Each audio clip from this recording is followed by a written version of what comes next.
Welcome to ஆதுஸ் kitchen. இன்றைக்கி நம்ம என்ன சமைக்க போகிறோன்னா வெந்தயக்கீரை கூட்டு. வாங்க எப்படி சமைக்கிறதுன்னு பார்க்கலாம். ஃபஸ்ட்டு ஒரு கப் பாசிப்பருப்பை வெறும் கடாயில் பொன்னிறமாக வர வரைக்கும் வறுத்து எடுத்து வாஷ் பண்ணி வச்சுக்கலாம்.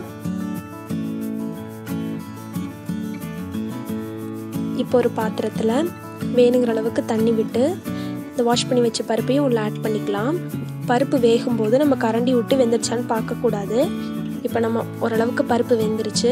இப்போ இதில் 10 சின்ன வெங்காயம், 10 பல் பூண்டு, ஒரு தக்காளி இது எல்லாத்தையும் ஆட் பண்ணிக்கலாம். இதில் பூண்டு ஆட் பண்ணுறதுனால டேஸ்ட் நல்லாயிருக்கும். 1/2 டேபிள் ஸ்பூன் மஞ்சத்தூள், 1/2 டேபிள் ஸ்பூன் மிளகாத்தூள். நாங்கள் யூஸ் பண்ணுறது வீட்லேயே அரைச்ச மிளகாத்தூள், அதனால் அது காரம் கொஞ்சம் கம்மியாக தான் இருக்கும். உங்களோட மிளகாத்தூள் காரமாக இருந்தால் அதுக்கேற்ற மாதிரி தூள் ஆட் பண்ணிக்கோங்க. 1 டீஸ்பூன் உப்பு. இப்போ பருப்பு எல்லாம் நல்லா கலந்துருச்சு. இதில் ஃப்ரெஷ்ஷாக கொண்டு வந்த வெந்தயக்கீரை, வீட்லேயே வளர்த்தது, ஃப்ரெஷ்ஷாக வாஷ் பண்ணி வச்சுருக்கிற வெந்தயக்கீரை எடுத்து இதில் ஆட் பண்ணிக்கலாம். இப்போ நல்லா மிக்ஸ் பண்ணிக்கலாம். வெந்தயக்கீரை போட்டோன்னே சீக்கிரம் வெந்துடும். ஒரு 2 to 3 மினிட்ஸ் இருந்தால் போதும். இப்போ நம்ம தாளிச்சு ஊற்றிடலாம்.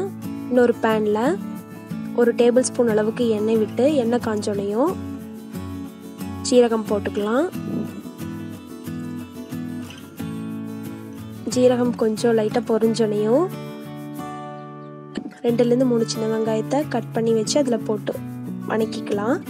அதில் ஒரு 1/2 வரமிளகாய், ஒரு கொத்து கருவேப்பிலை இது எல்லாத்தையும் மிக்ஸ் பண்ணி நல்லா வணக்கிக்கலாம். அதை எடுத்து நம்ம பருப்பில் ஊற்றிடலாம்.